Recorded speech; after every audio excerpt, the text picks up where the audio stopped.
আসসালামু আলাইকুম। বিশ্ব ব্যাংকে এই বাংলাদেশের যে পাচার হওয়া টাকা,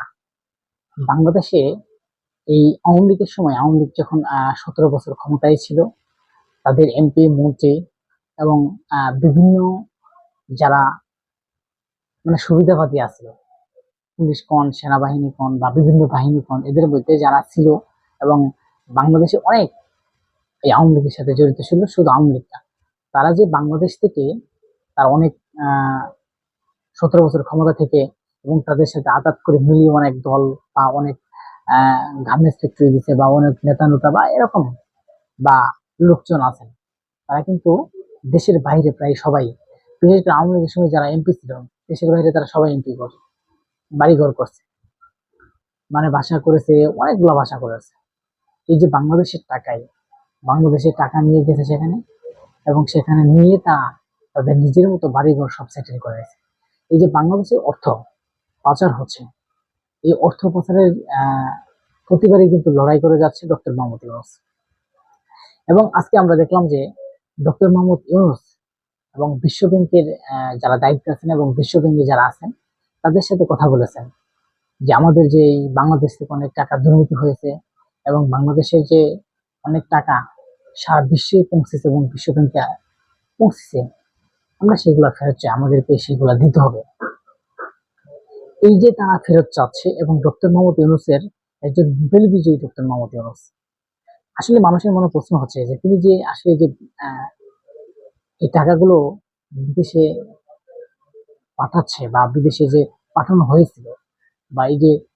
দুর্নীতি করে বাংলাদেশ থেকে অর্থ পাচার করেছিল, সেটাকে আসলে নেওয়া সম্ভব কিনা। এখন কথা হচ্ছে ডক্টর মোহাম্মদ ইউনূস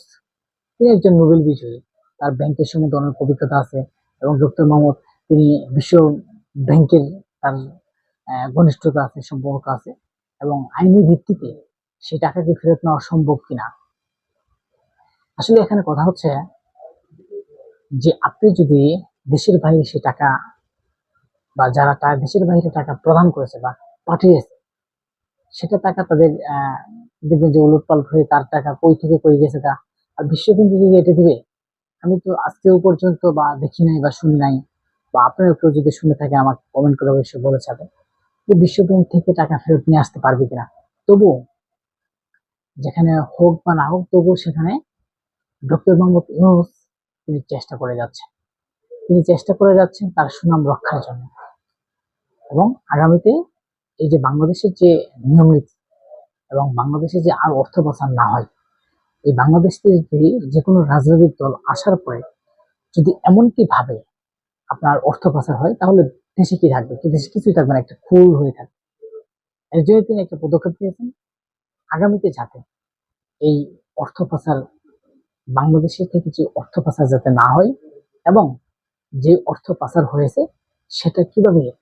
বাংলাদেশে নিয়ে আসা যাবে, এবং বাংলাদেশে নিয়ে আসার জন্য তিনি পর্যাপ্ত পরিমাণ কাজ করছে এবং চেষ্টা চালাচ্ছে। আমরা মনে করি যে বাংলাদেশের যিনি একজন পরিচিত মুখ ডক্টর মোহাম্মদ ইউনূস, তার পক্ষে সম্ভব হতে পারে, যেহেতু তিনি একজন নোবেল বিজয়ী এবং বিশ্ব নেতাদের সাথে তার সাক্ষাৎ এবং বিশ্ব ব্যাংকের সাথে তার সাক্ষাৎ এবং উঠা বসা, তো আসলে অর্থগুলো নিয়ে আসতে পারলে বাংলাদেশের জন্য অনেক একটা ভালো উপকার আসবে। আসলে নিয়ে আসতে পারবে কিনা সেটা হচ্ছে মানুষের বড় প্রশ্ন। দর্শক, যদি ভিডিওটা ভালো লাগে লাইক এবং সাবস্ক্রাইব করে পাশে থাকবেন। আর আগামীতে ভালো ভালো ভিডিও পাওয়ার জন্য অবশ্যই সাবস্ক্রাইব করে চ্যানেলটিতে পাশে থাকবেন। আর আমরা দেখব যে ডক্টর মোহাম্মদ ইউনূস তিনি বাংলাদেশের যে অর্থ পাচার হয়েছে সে পাচার টাকা নিয়ে আসতে পারে কিনা।